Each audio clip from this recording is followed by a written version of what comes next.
Ausstieg aus der Überforderung. In diesem Video erhältst du 3 Tipps, und zwar der Reihenfolge nach, was du tun solltest, wenn du dich überfordert fühlst, wenn du das Gefühl hast, ich kann nicht kreativ sein, ich bin nicht leistungsfähig, das ist mir alles zu viel.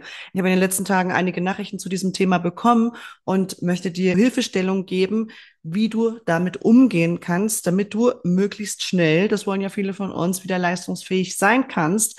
Aber in diesem Moment ist erstmal was anderes angesagt. Also in diesem Video soll es darum gehen, was die 3 wesentlichen Schritte sind, die du brauchst und die ich dir empfehlen kann, wenn du das Gefühl hast, hier geht's nicht weiter. Ich weiß nicht mehr, wo oben und unten, links und rechts, vorne und hinten ist. Ich brauche irgendwie was anderes. Unser Körper gibt uns ständig Signale dafür, was wir in unserem Leben brauchen. Und der Zustand der Überforderung, sei es der geistigen Überforderung, sei es der körperlichen Überforderung, sagt eigentlich nichts anderes als, ich brauche eine Pause.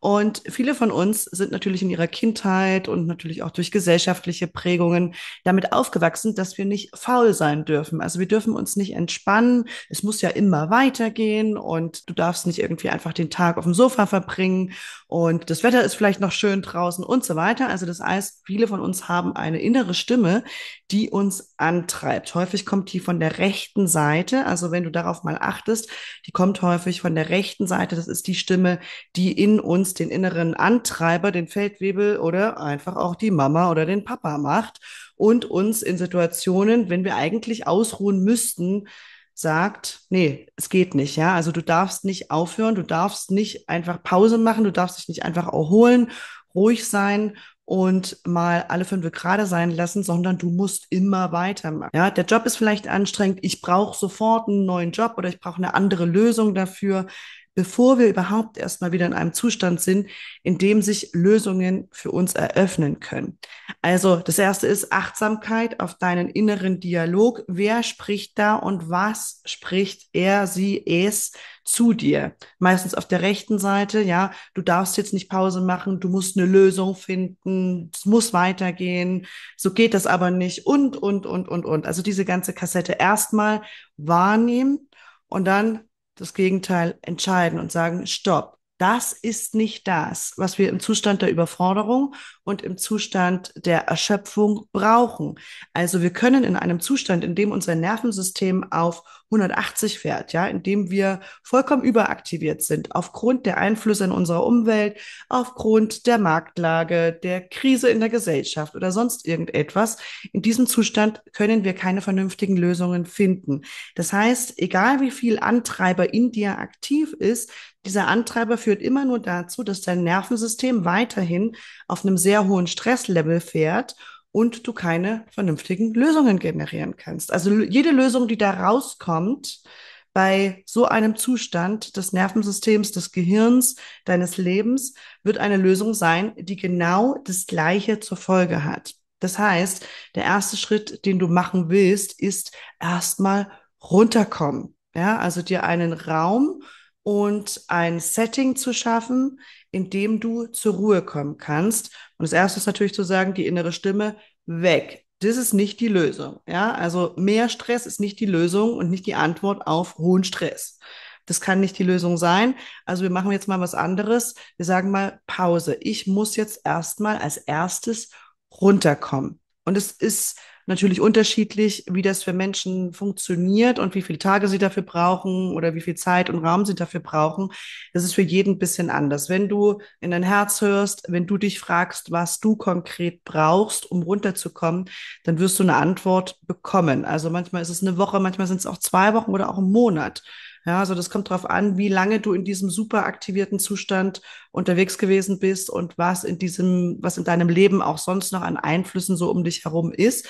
Brauchst du mehr oder weniger Erholungszeit, um dein Nervensystem erstmal wieder auf Null runterzufahren und normal zu funktionieren, sage ich mal. Ja, also in einen kreativen Zustand zu kommen, in dem du Lösungen generieren kannst, die irgendwas wert sind. In dieser Zeit und sich diesen Rahmen zu nehmen, muss überhaupt gar nichts beantwortet werden. Ja, also weder wie es mit deiner Firma weitergeht, noch ob du die schließt oder ob du sie weiterführst oder ob du nach China auswanderst oder sonst irgendwas. Diese Zeit dient einfach nur dazu, dein Nervensystem zu beruhigen. Dafür brauchen wir Raum und Zeit und dafür brauchen wir natürlich auch vor allem keine Anforderungen an das Ergebnis. Und das ist natürlich das, was vielen schwerfällt, zu sagen, wenn ich nicht weiß, was das Ergebnis des Ganzen ist, warum soll ich das dann machen? Ganz einfach, weil das Leben immer wieder neu ist. Das Leben ist permanente Veränderung. Das Leben braucht den Raum, um sich wirklich frei entwickeln zu können, um sich in deinem Sinne gesund entwickeln zu können, braucht es einen Raum, der frei ist. Ja, also indem du sagst, ich nehme mir jetzt hier 2 Wochen Zeit. In diesen 2 Wochen muss nichts beantwortet werden. Das Einzige, was ich in diesen 2 Wochen mache, ist Pause.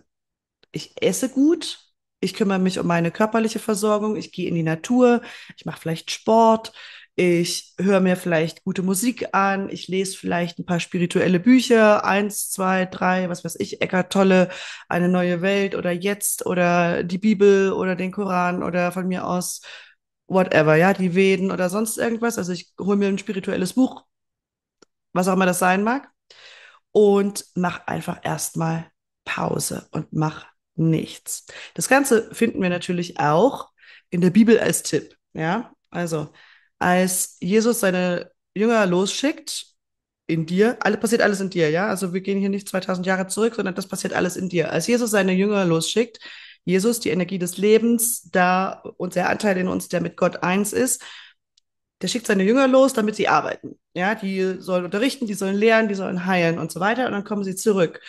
Und da steht geschrieben in Markus 6,30: Und die Apostel kamen bei Jesus zusammen und verkündeten ihm alles, was sie getan und gelehrt hatten.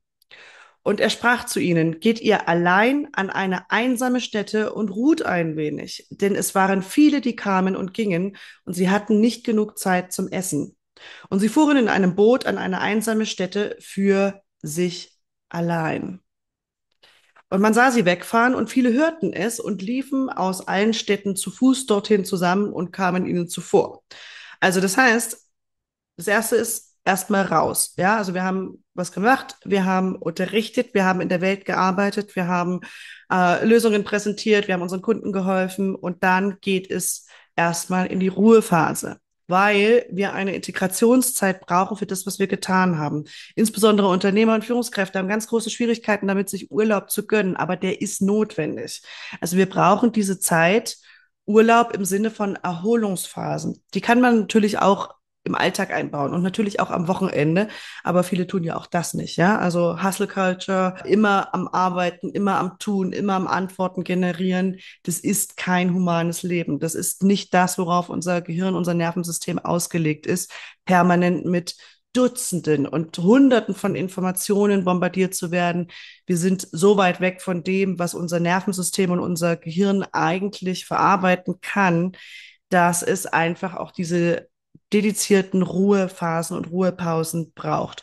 Und dann steht ja schon, ja, die anderen kommen hinterher und es wird natürlich auch passieren, wenn du in den ersten Tagen in deinem Domizil bist, wo du dich ein bisschen zurückziehst, dass dein Kopf erstmal diese ganzen Informationen, dein Leben abspielt und verarbeitet. Das ist ein normaler Prozess, bis sich das nach 2, 3 oder 4 Tagen ein bisschen legt und das ein bisschen runterkommt und du auch die Außenwelt Außenwelt sein lassen kannst und dich erstmal darauf konzentrieren kannst, was jetzt im Hier und Jetzt passiert. Das ist wirklich ein Entzug, auch ein körperlicher Entzug von Adrenalin, ein körperlicher Entzug von dieser Informationsvielfalt, die wir haben. Was ich dir empfehlen kann für diese Zeit ist, Social Media vollständig zu löschen, auch YouTube vollständig zu löschen, also dich wirklich zurückzuziehen mit Musik und einem Buch vielleicht und gutem Essen und dir diese Zeit zu gönnen, um dein Nervensystem erstmal wieder runterzukriegen.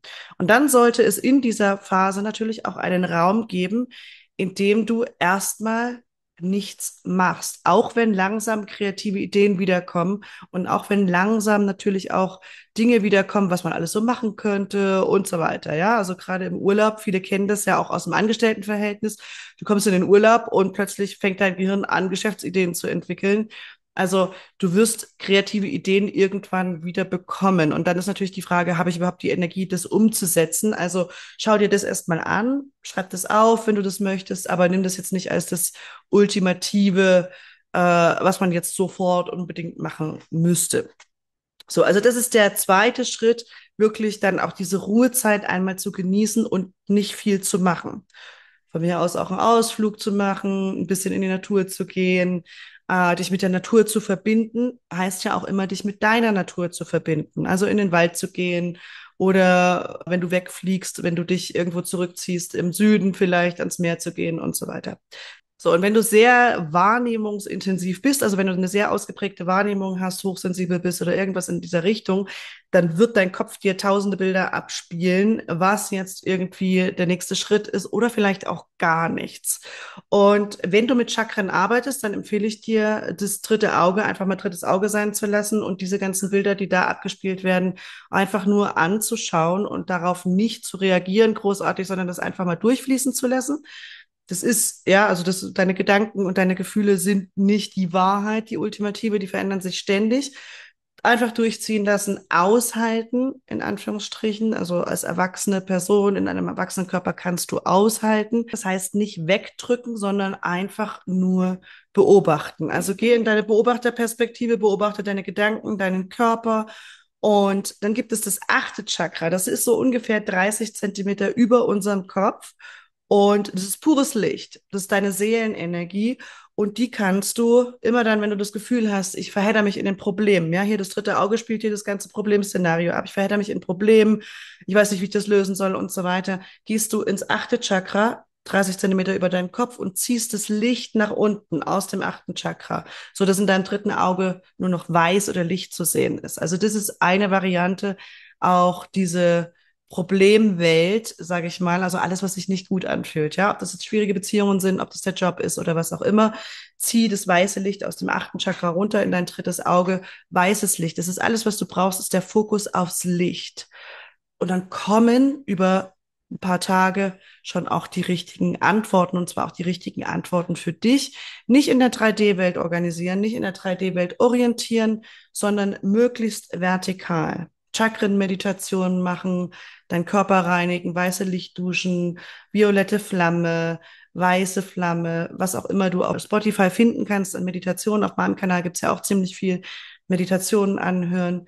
Das auch üben. Also das sind nicht nur Meditation, sondern das ist eine Art und Weise zu denken, in schwierigen Situationen sich die violette Flamme vorzustellen oder sich die weiße Flamme vorzustellen oder eine Lichtdusche sich vorzustellen. Das sind alles Techniken, mit denen wir unseren Geist ganz gut steuern können. Und das macht natürlich auch Sinn, sich das in so einer Phase zum Beispiel mal anzueignen. Also sich selbst zu reinigen, den Geist zu reinigen und vor allem auch die Geschichten, die das dritte Auge da produziert, die das Gehirn produziert, basierend auf der Vergangenheit. Ja, die sind nicht die Lösung für die Zukunft. Also Vergangenheit löschen, das weiße Licht aus deiner Seelenenergie runterziehen und dein drittes Auge reinigen und dann mal abwarten, was wirklich auch durch dich und durch dein Herz in die Kreation, in die Schöpfung gebracht werden will. Also zieh dich gerne zurück und schnapp dir ein gutes Buch und was Gutes zu essen und kümmere dich vor allem als erstes mal um dich, wie um eine beste Freundin, wie um einen besten Freund, wie um ein Kind. Also sei lieb und ja, sei lieb zu dir und du wirst Antworten finden, aber nicht in einem Zustand der Überforderung oder der Überreizung. So, ich wünsche dir alles Liebe und Gute und bis bald. Tschüss.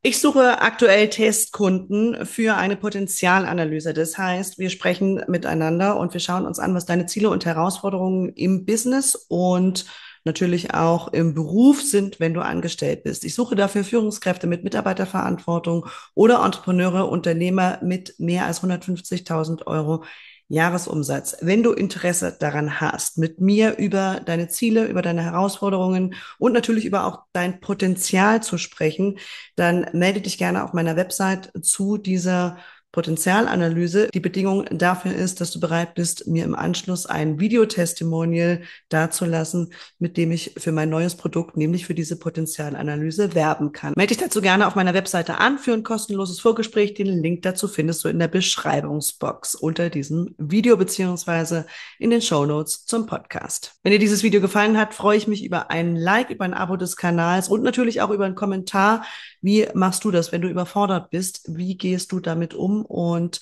ja, was sind deine besten Tipps, um dein Nervensystem wieder zu beruhigen? Ich freue mich selbstverständlich von dir zu lesen.